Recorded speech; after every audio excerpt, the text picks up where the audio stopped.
The premiership favourites at the start of the year were probably the Roosters and the Cowboys. They were the two sides. Now, the Cowboys have had what can only be described as a diabolical season. You know, in Thurston's last year, they've had some injuries. It's so sad, isn't it? But what do you think's gone wrong with them? I honestly, I don't know. I just watch them and it's sad to watch. It is, and you just see JT. I just want to hug him. I just you just want to hug him. I don't know. My football brain does not know. Yeah. And I want to know, and I think everyone in rugby league wants to know. What do you think, Willie? It's on paper. They've still got a good side. They've only losing Matt Scott. They've still got like 6 or 7 Origin players and Test players in their side. It's ridiculous. So I think, like, I've heard rumours through some really good friends that it's a coaching problem. With Green there, not getting along with some of their players. Something happened in the pre-season which really knocked the leadership group around, and the players weren't really reacting to Green, which they haven't. They come out of the blocks pretty shit, and they haven't played any decent football. And for a bloke like JT to go out this year and for them to play so bad, something's gone wrong internal. Because it's ridiculous, because they should be in the top 4, top 8. They're coming last, second last, you know. So JT deserves to go out better. I'm not sure what's happening up there, but I heard that they're just not happy with the coach, and that yet they've signed him for another 3 or 4 years. Well, just say you're a player and your coach has come out, basically, they offer him a big deal. He holds off. Basically, there's rumours that they're looking at him for Brisbane. You know, he's looking for more money. There's rumours about the type of contract he wants. As a player, do you think... Well, if I look at 2015 when they won, that was such a great moment for that region. I played 1 year up there and it was unreal just playing in Townsville. They love their football so much.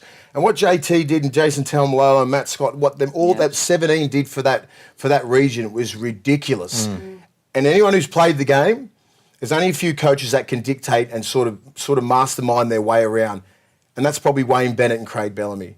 You don't say Paul Green won the grand final. So he shouldn't have he should have tried to hold the club to ransom, you know, when he was trying to sign his deal. So I think something went really sour in the pre-season, which pissed a lot of the leadership group players off.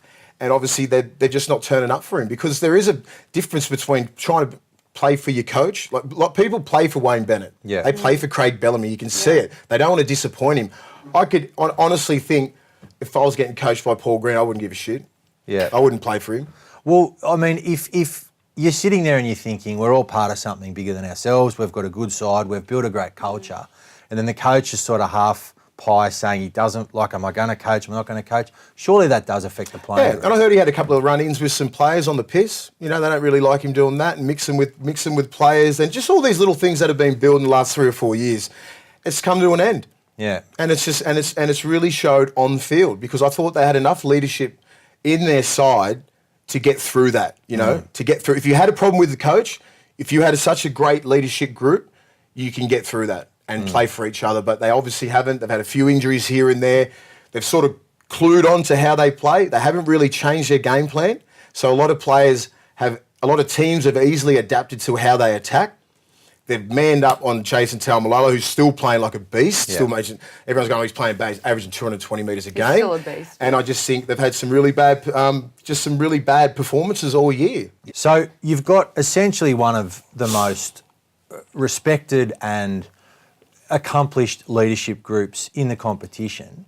Are you sort of saying now that if that leadership group can't get that team up, that there's a real problem now with the coach? Well, if you're part of the board and part of the selection committee at the end of the year, you look at the team and what you put on every single week, what team you had on the field every single week. JT hasn't been injured that much. No. He's maybe missed a couple of games. Taumalolo hasn't missed a game. Matt Scott's been injured, but everyone else has played and they've been available the whole year. So if you can't get through the leadership group, there's something wrong upstairs. It's got to be with the coaching. So, like, I don't know where to go. I've been in clubs where we've had such a great team, yet we've finished bottom 4. Like, it's hard to put your finger on it, but it has to be either the players or the coaching. Well, Justin O'Neill's gone from an Origin player to reserve grade in one season. Yeah, I mean, last year he was playing for Australia and everything like that, so he's sort of regressed a lot. And players like that, he's a consistent first grader. So there's got to be something wrong, and you're not playing. If they're not playing for each other, they're not playing for the coach.